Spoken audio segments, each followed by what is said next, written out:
বন্ধুরা, welcome back to my channel Nitu lifestyle. তোমরা সবাই কেমন আছো? আমিও খুব ভালো আছি আর আশা করছি তোমরাও খুব ভালো আছো।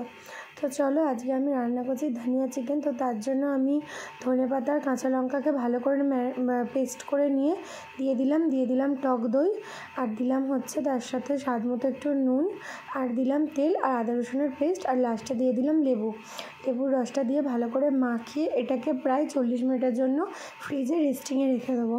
তো 40 মিনিট হয়ে গেছে, আর এখন আমি কড়া চাপিয়ে দিয়েছি আর দিয়েছি গোটা গরম মশলা, তেজপাতা, শুকনো লঙ্কা, আর তার উপরে দিয়েছি একটু পেঁয়াজ। অল্প করেই পেঁয়াজ লাগে এই রান্নাটা, বেশি পেঁয়াজ লাগে না।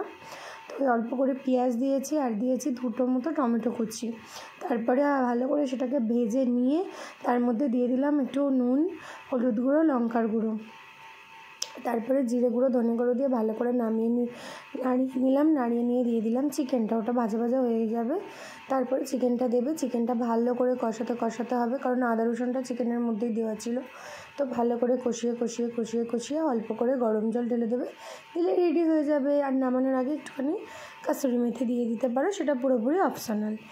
আর আজকে রাতে রান্না করেছিলাম, এটা হচ্ছে রায়তা, এটা হচ্ছে চিকেন কষা, আর ছিল ভাত আর স্যালাড।